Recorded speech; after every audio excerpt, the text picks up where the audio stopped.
Okay, so finally इस GOAT greatest of all time physical chemistry book की बारी आ गई है कि आज मैं इसके बारे में आपको बताने वाला हूँ।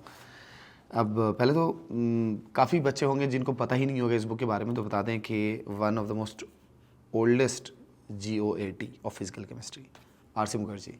क्यों है गोट वो भी मैं बताता हूँ, और मैं कुछ चैप्टर्स के बारे में बताता हूँ कि कौन कौन से चैप्टर तो ज़रूर यहाँ से करने चाहिए। Rest completely detailed video how to study this book ये आपको दिख जाएगा इसी चैनल पर। अलग से ये क्रिएटेड होगा इवेंट, आप ज़रूर जा करके वहाँ पर नोटिफाई भी कर लीजिएगा, राइट। तो वहाँ पर डिटेल्ड जो पढ़ने के तरीके होंगे वो मैं आपको बताऊँगा। देन स्पेशली कुछ बच्चे बोलते हैं कि सर चैप्टर पे चैप्टर सिलेक्टेड पेजेस बता दो, सेलेक्टेड क्वेश्चंस बता दो, तो वो भी कर देंगे। बट यहाँ पर मैं फटाफट आपको ये बताऊँ कि बुक है क्यों गोट और आज तक है। सबसे पहले बात तो कि ये ना बुक उस एरा की है जब से H.C. वर्मा लिखी गई है। तो जैसे आप देखते होंगे H.C. वर्मा जस का तस आपको दिखाई देती है, वैसे ही ये भी है। एक और वर्जन इस बुक का आया है, उसके बारे में मैं बाद में बात करूँगा। रिसेंटली जस्ट वो पब्लिश हुआ है। बट ये this is like God book, जो जैसे थी पहले वैसे ही है। कुछ लास्ट में जो मिसलेनियस ऑब्जेक्टिव क्वेश्चंस या प्रॉब्लम्स फॉर रिवीजन है वो ऐड हुए हैं। सो क्यों गोट है, पहले इस सवाल का जवाब देते हैं।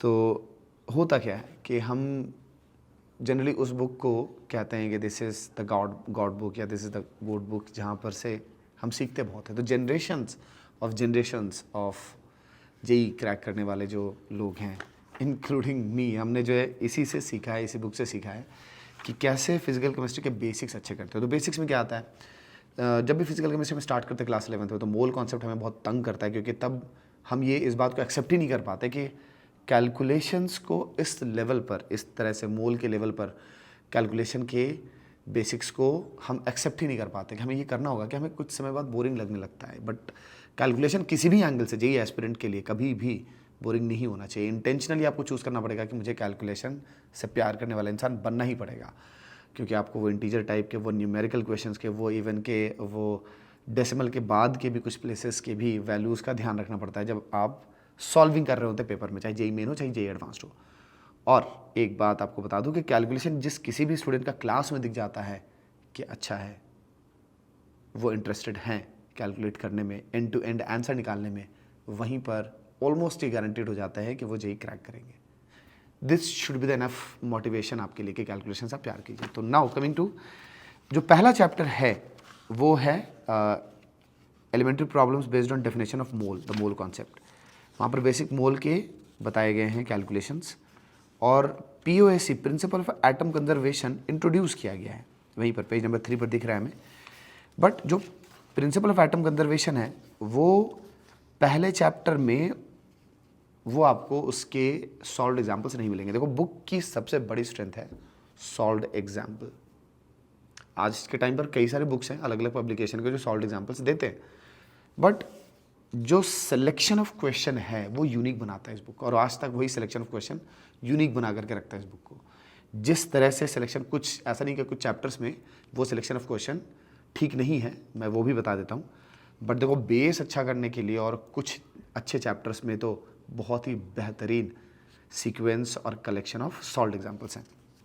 तो मोल से हमने शुरू किया क्लास 11th में, वहीं पर हमें सॉल्व्ड एग्जाम्पल्स के थ्रू बेस मिल जाता है। शुरुआत की अगर मैं कहूँ तो अगर मोल के ना 25 क्वेश्चन भी आप बनाते हैं तो आपको समझ में आ जाता है कि अच्छा मोल ऐसे करते हैं। बट मैंने बताया कि प्रिंसिपल ऑफ एटम कंजर्वेशन वो अच्छा होगा जब आप सेकंड चैप्टर पर मूव करेंगे, जो है problems based on equations, stoichiometry. यहाँ जो कलेक्शन ऑफ प्रॉब्लम्स हैं सॉल्व्ड एग्जाम्पल के, जो प्रिंसिपल ऑफ एटम कंजर्वेशन के थ्रू जो बताए गए हैं, that is on next level. इसकी टक्कर में कोई आज तक नहीं आ पाया है। हाँ, अभी भी मैंने जैसे बताया कि दूसरे पब्लिकेशन से कोशिश की है, but you know original is original, right. तो जो कलेक्शन ऑफ प्रॉब्लम्स है इस तरह से, और जितने बच्चे चाहते हैं कि POAC अच्छा करें, अगर आप इस सेकंड चैप्टर के शुरुआत के 25 क्वेश्चन भी फाइट मारेंगे, बहुत अच्छे लेवल पर आ जाएंगे। पूरे सॉल्व एग्जाम्पल कर देंगे, जो अबाउट मुझे दिख रहा है कि 40 के अराउंड हैं, 39 दिख रहे हैं, तो डेफिनेटली आप तो एडवांस प्रो मैक्स लेवल पे चले जाएंगे। एक्सरसाइज डेफिनेटली वो भी अच्छे होते हैं, वो भी सीक्वेंस में अरेंज्ड होते हैं, आंसर्स वहीं पर साइड में पैरेंथेसिस में दिए रहते हैं, तो आप डेफिनेटली उनको भी ट्राई कर सकते हैं। और कुछ कुछ जगह पे जहाँ पे अच्छे क्वेश्चन, उनके हिंट भी दिए रहते हैं क्वेश्चंस में साथ साथ, तो आप डेफिनेटली जा सकते हैं एक्सरसाइज के साथ भी। बट इस बुक के सॉल्व्ड एग्जाम्पल्स भी आप अगर कर रहे हैं और खुद से फाइट करके कर रहे हैं, जनरली खुद से, तो किसी भी सेल्फ स्टडी करने वाले बच्चे के लिए that is more than enough top rank लाने के लिए। यूडीमेट्री और गैस एनालिसिस वो भी एक तरह से प्रिंसिपल ऑफ एटम कंजर्वेशन का अच्छा एप्लीकेशन पार्ट है, तो वो भी बहुत अच्छा है इस बुक का, और ये सब बेस हैं। देन कम्स केमिकल इक्विवेलेंस वाला चैप्टर। अगर किसी को और बेसिक्स अच्छे करने तो शुरुआत के ये 2 चैप्टर तो करने ही करने हैं, मोल कॉन्सेप्ट वाले और स्टॉकियोमेट्री वाले।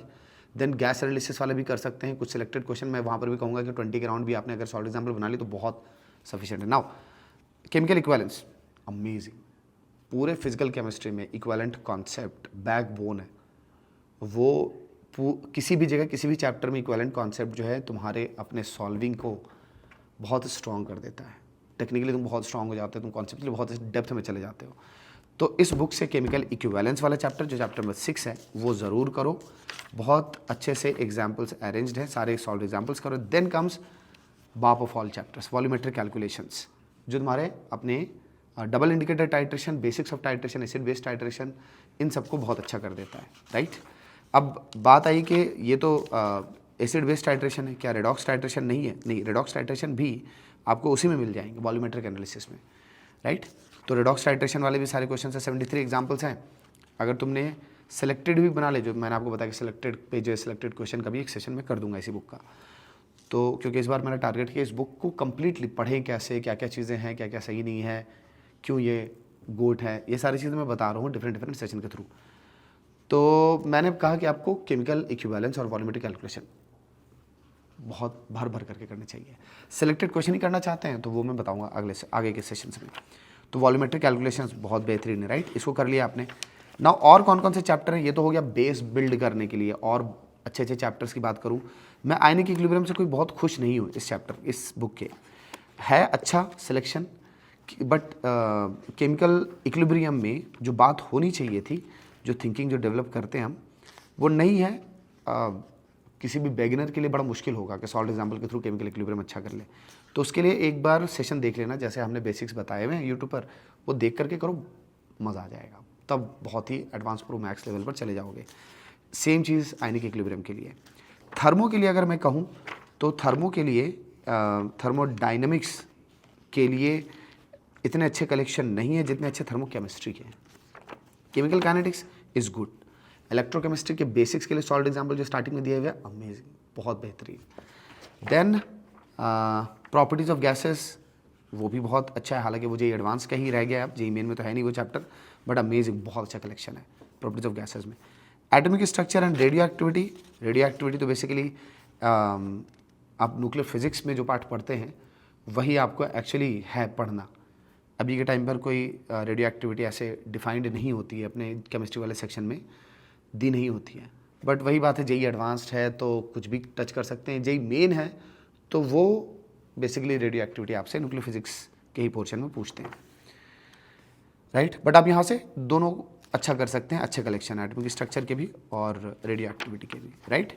देन कम्स और कोई चैप्टर ऐसा, मैंने आपको बता ही दिया कि मैं इतना ज़्यादा खुश नहीं हूँ आयनिक इक्विलिब्रियम, केमिकल इक्विलिब्रियम के कलेक्शन से, बट एक बार आप अगर यूट्यूब से अगर आप बेसिक्स देख लें तो डेफिनेटली आप कर सकते हैं बहुत अच्छा। Solid state is also good, जो कि जेई एडवांस का सेक्शन रह गया है।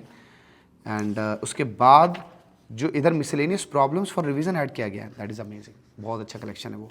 तो ऑल इन ऑल बुक का कलेक्शन बहुत अच्छा है, सॉल्व एग्जाम्पल्स गज़ब है, जो सिलेक्शन ऑफ क्वेश्चन है सॉल्व एग्जाम्पल है वो बहुत अमेजिंग है।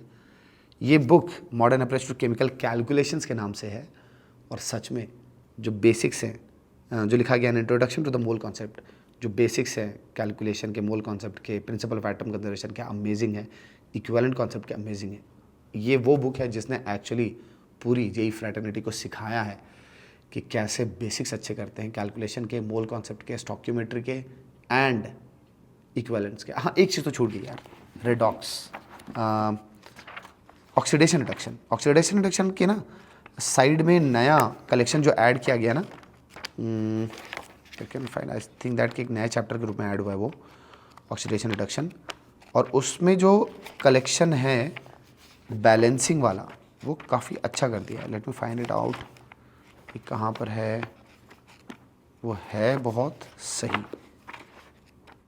हाँ यहाँ पर इलेक्ट्रोमोटिव फोर्स के बाद है, इलेक्ट्रोकेमिस्ट्री वाले चैप्टर के बाद चैप्टर 19 के रूप में एडेड है ऑक्सीडेशन नंबर कॉन्सेप्ट। उसमें जो सॉल्व एग्जाम्पल्स है बैलेंसिंग है बहुत बेहतरीन है। एंड देन जो कलेक्शन दिया गया है सॉल्व करने के लिए, बैलेंसिंग करने के लिए ज़बरदस्त है।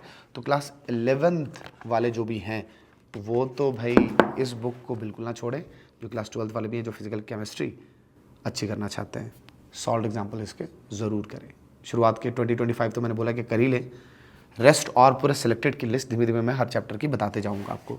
ठीक है, हम स्टार्ट करेंगे केमिकल काइनेटिक्स एंड सॉल्यूशन से, दो करके बता दिया करूँगा एक सेशन में मैं। रेडॉक्स के भी जो सॉल्ट एग्जाम्पल्स हैं बड़े बेहतरीन हैं, 4-5 तो बहुत अच्छे हैं जो पूरी तरह से तुम्हारे बैलेंसिंग के सारे कॉन्सेप्ट को ही बहुत अच्छा कर देते हैं। ठीक है, तो definitely this book actually deserves कि ये तुम्हारे बुक शेल्फ पर हो, राइट। सॉफ्ट कॉपी तो डेफिनेटली इसकी डाउनलोड कर लो, और वो सॉफ्ट कॉपी जिसमें कि सॉल्ट एग्जाम्पल हो वो डाउनलोड करना। बाकी तो हार्ड कॉपी तो मतलब ये सब वो बुक्स हैं जो जे एस्पेंट के पास सच में होनी चाहिए। और हैंडी भी देखो, बहुत बहुत कूल लगता है जब ये बुक हाथ में आती है मेरे तो, और मुझे फील होता है कि यार मेरे हाथ में ना सुपर पावर है फिजिकल केमिस्ट्री की। तो तुम भी अगर वो सुपर पावर चाहते हो तो भाई इस बुक को तो ज़रूर टच करो एक बार। बाकी रेस्ट ऑल द बेस्ट। मैंने बातें तो बता दी हैं बट अब एक्शन मोड में आने का काम तुम्हारा है। All the best, take care.